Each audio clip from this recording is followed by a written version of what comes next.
César 2020, avis de tempête sur la 45e cérémonie, où 3 films belges sont nommés. La 45e cérémonie des Césars se tient vendredi soir sous haute tension, sur fond de réformes attendues et de vives protestations contre les 12 nominations de j'accuse de Roman Polanski, qui a annoncé qu'il ne s'y rendrait pas. 3 films belges sont par ailleurs nommés cette année. La grand-messe annuelle du cinéma français débutera vers 21h, présidée cette année par l'actrice Sandrine Kiberlin, avec l'humoriste Florence Foresti en maîtresse de cérémonie. Elle s'annonce agitée. Illustration de ce climat explosif, elle sera précédée dès 18h par un rassemblement à l'appel d'associations féministes, dont Dies Nous Toutes et Oser le féminisme, pour protester contre les nombreuses nominations du film « J'accuse de Roman Polanski ». Trié historique sur l'affaire Dreyfus, J'accuse figure parmi les principales œuvres nommées pour ses récompenses annuelles du 7e art français. À ses côtés figure notamment le film de Lajli Les Misérables, 12 nominations aussi, et grand favori pour le César du meilleur film, et Portrait de la jeune fille en feu de Céline Sciamma, qui en compte 10. Une place de choix donnée à Roman Polanski, que les féministes et une partie de l'opinion publique jugent inacceptable en plein air post-Dies Me Too, alors qu'il est visé depuis novembre par une nouvelle accusation de viol. Le réalisateur franco-polonais de 86 ans est toujours poursuivi aussi par la justice américaine pour relations sexuelles illégales avec une mineure en 1977. Côté belge, 3 films sont nommés. Le jeune Ahmed des frères Dardenne et Lola vers la mer de Laurent Micheli le sont tous deux, dans la catégorie du meilleur film étranger.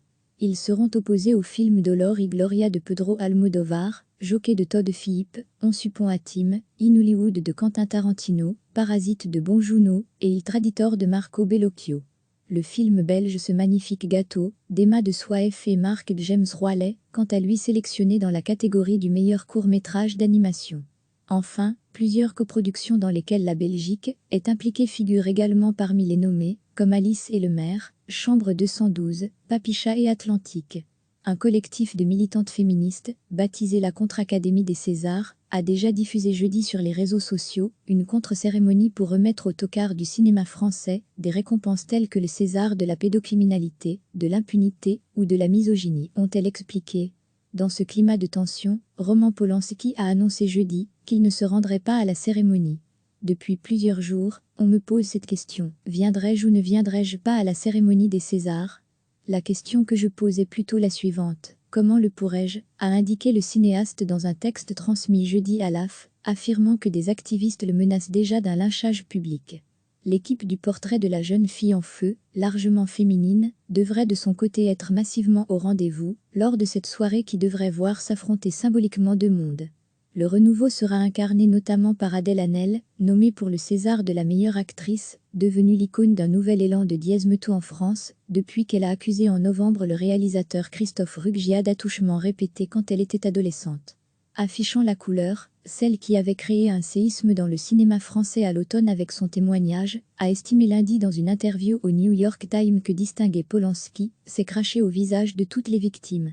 À ses côtés, la réalisatrice Céline Sciamma, très impliquée dans le collectif 50/50 pour l'égalité dans le cinéma, pourrait créer un moment d'histoire aussi en raflant le César de la meilleure réalisation.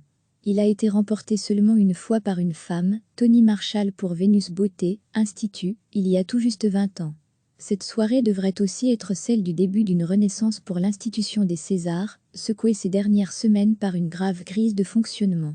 Un vent de révolte, émanant de personnalités du cinéma, avait soufflé depuis la mi-janvier pour critiquer l'opacité, le manque de démocratie, de diversité et de parité de la direction de l'Académie des Césars. Cette fronde avait conduit, à la mi-février, à la démission en bloc de son conseil d'administration, présidé depuis 2003 par Alain Terzian.